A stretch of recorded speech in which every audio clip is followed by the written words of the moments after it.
Hi, guys. My name is Heather. I have created this podcast, which I've decided to call Turn the Page. On each episode of this podcast, I am going to read one chapter of the book that I wrote called Marinating in the Smoke, the Gatliff Covenant. And then afterwards, I'm going to discuss it a little bit. So I'm going to go ahead and get started with the dedication, which is to my sister who died a few years back. She was in her 20s, very young. Her death was ruled a suicide, but there was a lot of suspicion around it. So, dedicated to Holly, my shadow on earth, my strength in the stars. I carry your peace in my pocket and your name in my breath. This is our victory. Chapter 1 is called 10 Walls, Glass Souls. I was born into a family who quickly discovered safety manifested by holding our breath. In Gatliff, the walls of our trailer were not fashioned from metal or wood.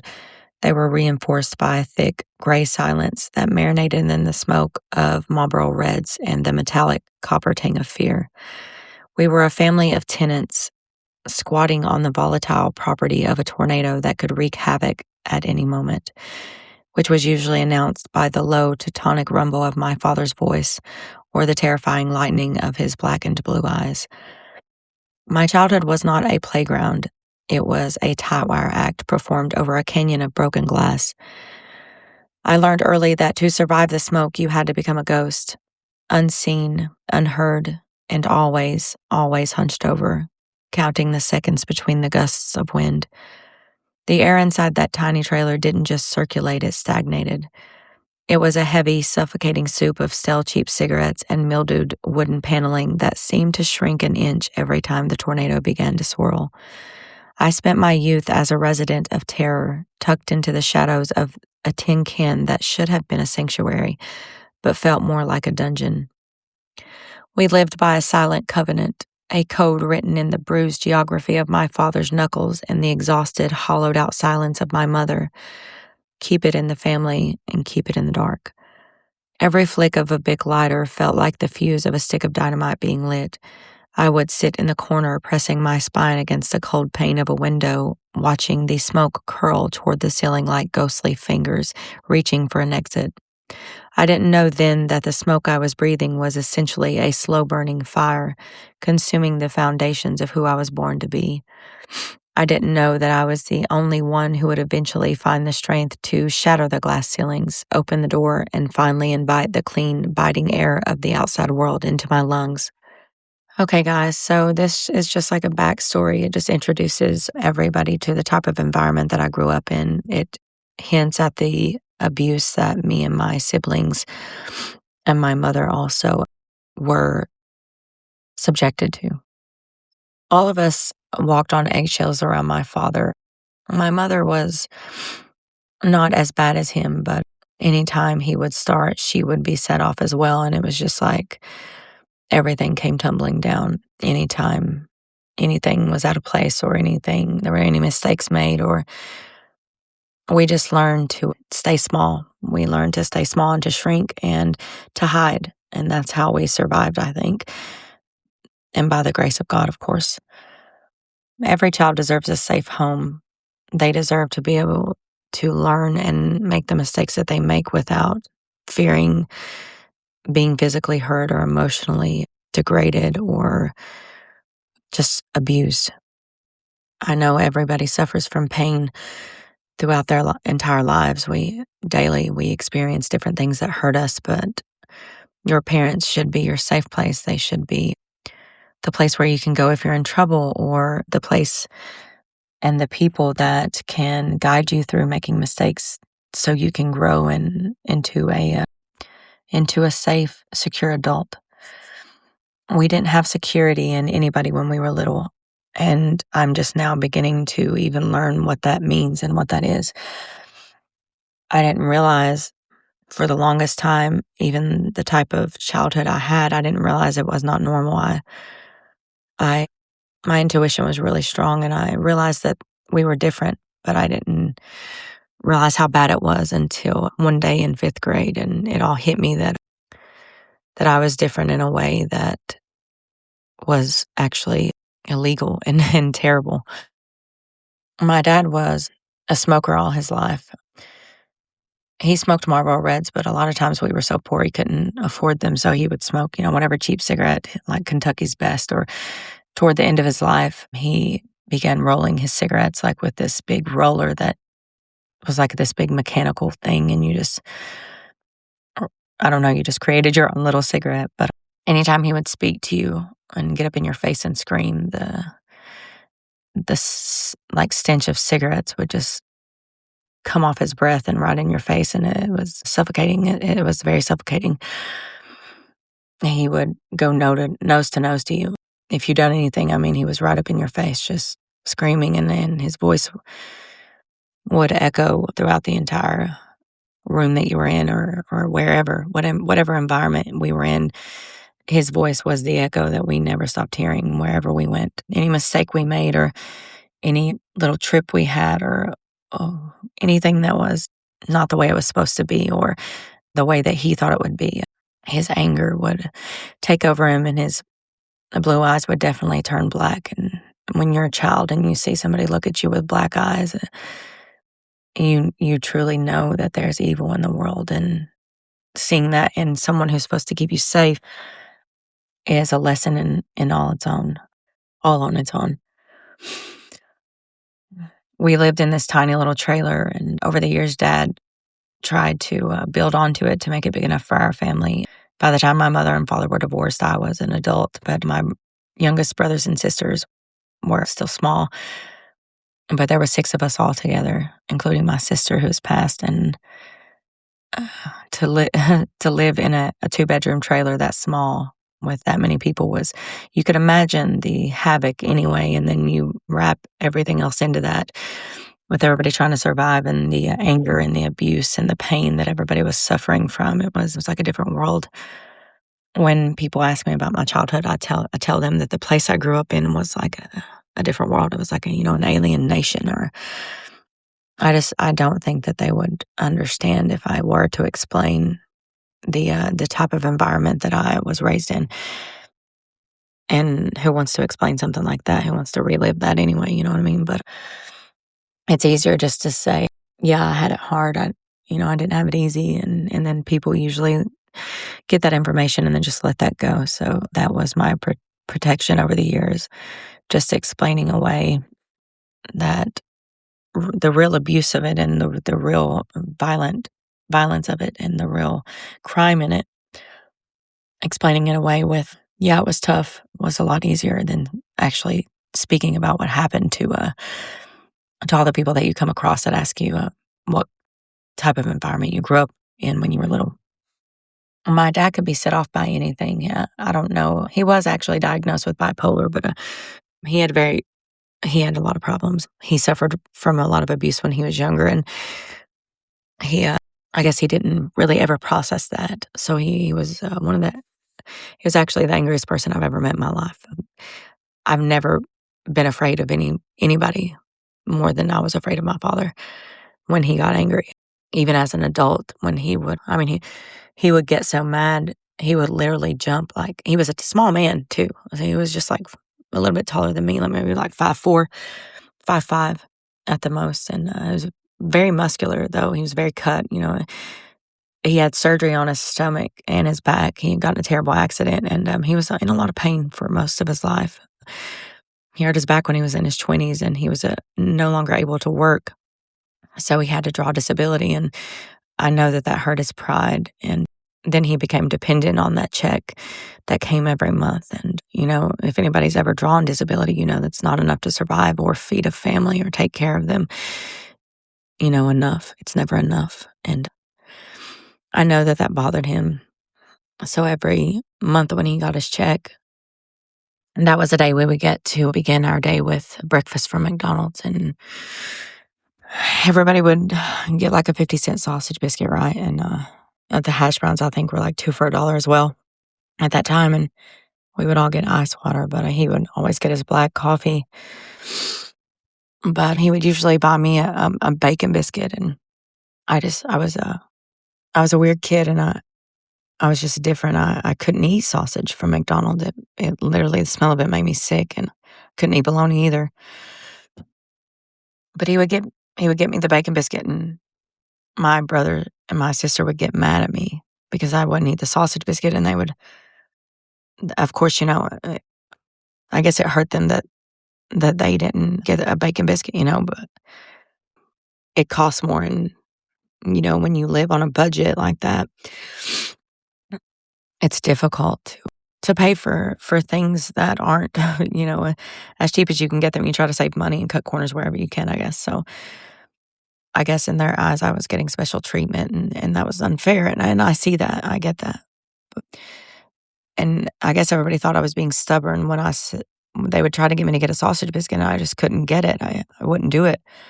I just said, I don't want anything, and I wasn't being mean or trying to prompt them to get me something different. I just literally, I didn't want them to buy it and then me not eat it because I literally could not force myself to swallow it. And I guess they thought it was some type of manipulation, like stubbornness, just like I'm not going to eat anything if I can't have something different. But that wasn't it. I just didn't want to puke a sausage biscuit up.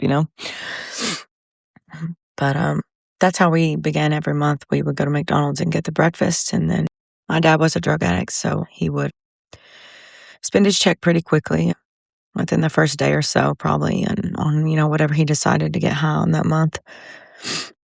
And my dad was odd. Most people when they get high, when they use drugs, I don't even know if I'm allowed to say that. When they use drugs, they're in a good mood, because they're intoxicated. They're not themselves. But my dad, it just made him so angry and mean. So we knew that after that sausage biscuit, we were gonna pay. We were gonna pay for the next few days at least, and that was like the worst time. Every month, the first few days was always the toughest because he had money to get whatever he wanted. Then he always went a little crazy with it. Of course, he was just trying to numb his pain. He was trying to numb all the things that he'd been through, and when you're in that much pain, I see why he wanted to escape that. He just wanted relief from how bad he was hurt. So, in the first chapter, when I reference that my childhood wasn't a playground, it was a tie wire act. And that was because you never knew when you were going to set someone off. And I didn't get to play much when I was little. I don't remember like running and laughing and, like just being a kid day after day. That's not what most of my memories consist of. Although I did have times like that here and there. It was just less often, I guess, than what it should have been. But we definitely walked on a tight wire around our parents. My mother would work throughout the day usually, or in the beginning of my childhood, she would like take my aunts and my, just like my family members, they would need like to go to the doctor or something. And I don't blame her. Like she wanted to get out of the house. I don't blame her. She would look for any reason to go somewhere. And she was also like a people pleaser. So if anybody asked her to take them anywhere or anything like that, she was unable to say no. She couldn't do it. She had to say yes. So I get why she was always gone, why she was always trying to escape. I mean, who can blame her for not wanting to be in that hell, The problem was she couldn't take us with her, because there were never enough seats. But we learned by trial and error how to be a ghost, how to hide behind the scenes and just let them do their thing and try not to make a mistake, in the way that we lived every day. If a mess was made or if, we done something out of character or out of their idea of what was right, we paid very dearly for that. This is not in the book, but I remember one night, me and my sister I would lift her up. This was not when I was like tiny. I was probably, I don't know, like 8 or 9, but I would lift her up on my legs. Like I love cheerleading and I love like doing mounts. And if you're a cheerleader, you know what mounts are, you know what stunts are. But I would lift her up on my legs and like I would hold her hands with my hands and we would both straighten our arms and I would put my feet on her thighs and she would kind of go forward and I would lift her up and we would just laugh, man. I mean, we would laugh I remember how free I felt when we were playing that night. And my mother and father were trying to go to sleep, or I don't know what they were trying to do. They were in their bedroom and they just wanted us to be quiet, and we were laughing. And they did not like that. And we were having so much fun that, of course, we didn't want to stop, Um, So we continued on playing and laughing. And I don't know, really. I can't remember. My dad said something to my mom, like, you better get him where I will, or something like that. And my mom brought a belt in there, and man, I'm telling you, she whooped us pretty hard that day. I remember that it brought the blood out of my leg, on the side of my leg. And I it shocked me that my leg was bleeding from a belt. Like I'd bled many times from switches or like sticks or whatever, but never like a belt. Like it actually cut my leg and caused blood to come out, and I was just like so shocked that I was bleeding, and it burnt so bad, man. It was like fucking fire. It was terrible. And I just wonder why they were so angry that we were laughing and enjoying ourselves. We were just two little kids playing. I would always do whatever it took to protect my sister and my brothers. We were made to clean. We all had chores, but I knew what happened if the chores didn't get done. And for some reason, my brothers and sisters they weren't afraid like I was. Or they didn't show it. They would, they knew if they didn't do their chores that I was so afraid that I would do them anyway, just because I didn't want to get in trouble and get hurt. So I picked up the slack wherever it was. I cleaned up after everybody. I was always cleaning. I was just like a little maid, running around everybody, just trying to keep everything as clean as possible. And it brought me peace to be in a clean environment, even though it was still like, like we didn't have like linoleum or whatever that was on the floor. It was just like pressed wood or whatever that is. That's what our floor was made of. And there were holes all in. There was always animals coming in there and stuff. But I would try to clean it and sweep it, and no matter how much you sweep it, you would always get more dirt. Like you couldn't get all the dirt out of that floor for some reason. It was like never ending, and people were so careless. They would spill something and leave it, or knock something over and leave it, and I would get so frustrated. I just felt like I was constantly running after people, trying to keep things a certain way. And the rest of the house was, there were piles all around the house. There were like pretty much paths through certain places. And I would keep the paths clean, because there was nowhere to put anything. There was so much junk and stuff in that little place that you couldn't breathe in there. And I just tried to keep the paths clean, and wherever there was a place, like a space, I just tried to keep that little space cleaned. But in my room, if you walked in my room, it was like a different environment. Although it was still, like really, it wasn't nice, but it was clean, and I would keep my clothes separate from everybody else's, because if you put a shirt in that pile of clothing throughout that hallway, man, you would never see it again. And so I kept my clothes in my own little basket, and I had my things to go to the shower with, and I didn't want nobody using my things, and it was just like I was so desperate to be different. And it hurts me that I'm so ashamed of where I come from, but I am. And that's hard for me. But anyways, it was really hard to breathe in the house. I don't know if you've ever been to someone's house who has piles and piles of stuff around, like that actually hoards things. But it's like you cannot get a full breath, like your lungs won't open all the way.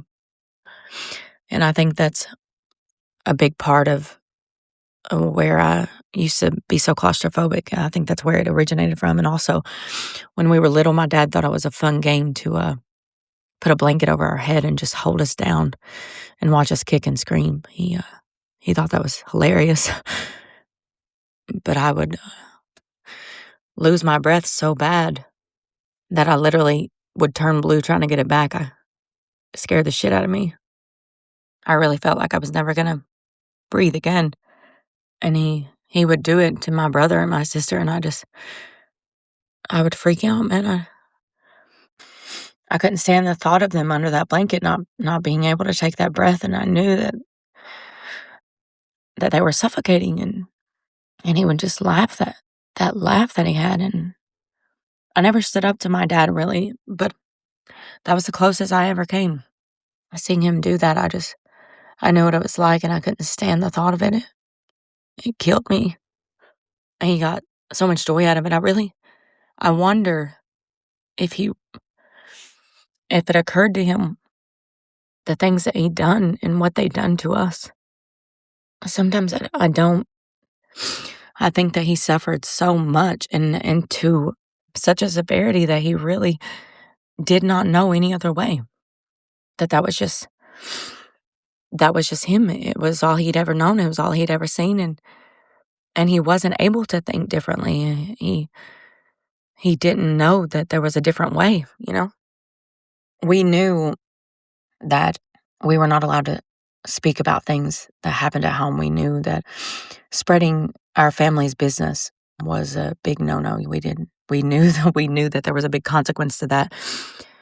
So when people ask us questions sometimes and the answer wasn't something that they would accept, we would either make up a lie, make up a weird excuse, or just put our head down and walk away like we were shy, but in all reality, we were afraid.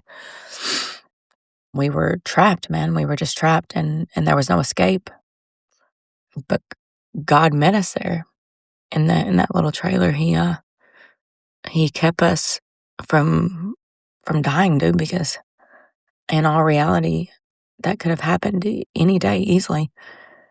It could have easily been the last day for any of us, and God put a shield of protection around us. And yeah, we got hurt, but we made it through, and I thank Him for that, because if you've ever suffered from abuse, especially when you were a small child, it breaks you, and you feel like there's no way out. So you get desperate, man. You get desperate to escape. You get desperate just to find any release. So it's very easy to create a monster like that, just like my father's past and his childhood created. Look what it made him to be, And I thank God every day that it didn't turn me into that, to where my eyes go black and the devil is seen on a face, because I've made mistakes too, and I used to be a lot angrier than I am now, and I used to really freak out. But I thought that that's what was expected of me. Honestly, I thought people gave me attention when I done that, and to be honest, I liked that. I was happy to finally get attention. So when anything went wrong, I would throw a fit and stomp and scream and jump off the ground just like my dad did. And it would scare people, and they would try to calm me down, and I liked the attention that they gave me, so I kept doing it until I just learned that was not right, and I didn't want to be that person. I didn't want to be like my father. So that was hard for me to, and it still is, still to this day, it's really hard for me to deal with the rage that's inside of me. And sometimes I get so mad that I start shaking, and it's really difficult for me to just not go off. But I break every now and then, but I'm doing better now. I'm trying, and I'm doing better. And I'm grateful for the healing that God has allowed me to do. And I'm grateful for Him holding me and keeping me safe while I process through everything that I've been through. My dad was very much like a stick of dynamite. Anything could set him off at any time, and you never knew what it was going to be. Something today that would make him mad, the same thing tomorrow would make him laugh, So you never knew. Like, you could make a joke someday and make him laugh, and he had a beautiful laugh. I mean, it was hilarious, and you would always smile every time he laughed. Everybody around would start laughing. It was so funny, but you could do the same thing the next day and it would piss him off, man, and he would go off and everybody would pay for it. And you just never knew. And living a childhood like that, like never knowing what the outcome was going to be of anything that you've ever done, it teaches you to wait for the explosion, to wait for the other shoe to drop, or to expect all hell to rain down. You know what I mean? There's no safety, there's no security, and that's all I want. I want that for me and my kids, and I'm gonna get that one way or the other, and I know God's gonna give it to me. I went through the dark night of my soul last year, and I almost didn't make it through it, but God found me and He rescued me, just like He had all them times before when I didn't know how I was gonna get through or how I was gonna go on. He shows up for me always, man, always. And after I made it through that, I began this healing journey, and I've been doing my best, and I've grown. Man, I'm back at pictures from not even a year ago, honestly, like 6 to 8 months, and I don't know who that person is in those photos. I don't know who she is. I have grown so significantly that I can't believe that I even accepted the things that I did then or acted in those ways. It blows my mind that I honestly hated myself that much, and that I was willing to punish myself because I thought all I ever deserved or would ever deserve was pain and suffering.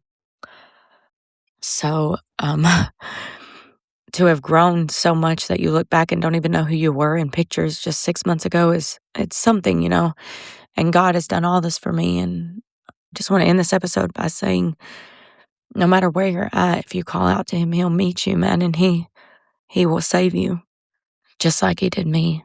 So I hope everybody enjoyed listening to this, and I hope that you guys follow along as I discuss this book and all the things that I've been through and how God has saved me through all of it, how He always shows up for me. God bless.